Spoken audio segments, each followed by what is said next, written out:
party మేము reservation ఇస్తాం సిగ్గుండాలి అనడానికైనా చిన్న పిల్లగాడు కూడా అర్థం చేసుకుంటాడు అసలు ఎట్లా ఎట్లా అది సంబద్ధత అవుతుంది 42% పార్టీలు ఇస్తే నీ పార్టీ ఒక దగ్గర ఒక రిజర్వేషన్ ఇస్తే ఇంకో పార్టీ ఇంకో రిజర్వేషన్ ఇస్తుంది దానికి చట్టబద్ధత ఉందా దాంట్లో ఎవరైనా ఎక్కడైనా పోటీ చేసుకోవచ్చు అనేదే కదా దానికి మళ్ళీ ఇప్పుడు ఏదైతే నేను అసెంబ్లీలో చెప్పినా మా పార్టీ పరంగా ఇస్తా అన్నది శుద్ధ అబద్ధం దాన్ని మోసం చేయడమే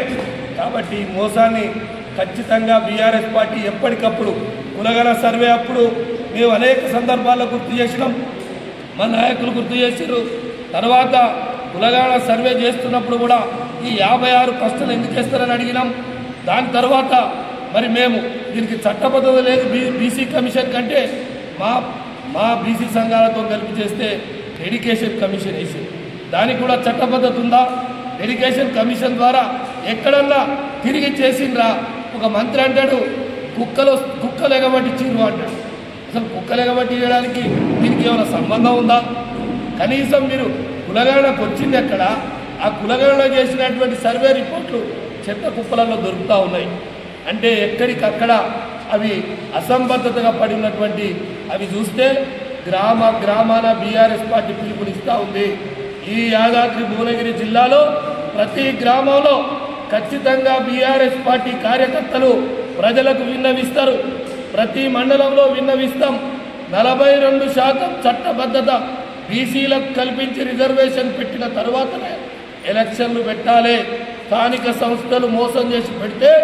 బీసీలకు ఖచ్చితంగా మోసం జరుగుతుంది బీసీ జనాభాలు చంపేసిర్రు బుల్డోజర్లతో దొక్కిండ్రు దానికి ఖచ్చితంగా రేవంత్ రెడ్డి బీసీలకు క్షమాపణ చెప్పి మళ్ళీ రీసర్వే చేయించి ఎలక్షన్లు పెట్టాలని చెప్పి మేము కోరుతా ఉన్నాం రీసర్వే చేయించండి ఒక 10-15 రోజుల్లో రీసర్వే చేస్తే మేము అందరం కూడా సంప్రదిస్తాం అందరికి కూడా విన్నవిస్తాం ఖచ్చితంగా పాల్గొంటారు మరి బీసీ లెక్కలు బరాబర్ తేలేదాకా ఎందుకంటే మొన్న మీ పార్టీ ఎమ్మెల్సీనే ఏదైతే ఆ పత్రికలను ఏదైతే ఈ బీసీ కులగణ లెక్కలను నిప్పుతో కాల్ చేసి మరి సిగ్గుండాలి కదా మీ పార్టీకి మీ పార్టీ ఎమ్మెల్సీయే దీన్ని వ్యతిరేకించి ఈ పార్టీ కులగణన సక్రమంగా లేదు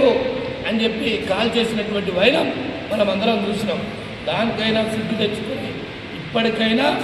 బీసీ కులగణన సక్రమంగా చేయాలి ప్రతి గ్రామంలో కూడా బీఆర్ఎస్ వాళ్ళు ఖచ్చితంగా నినదిస్తారు బీసీల తరపున ఉండి కొట్లాడతామని చెప్పి తెలియజేస్తారు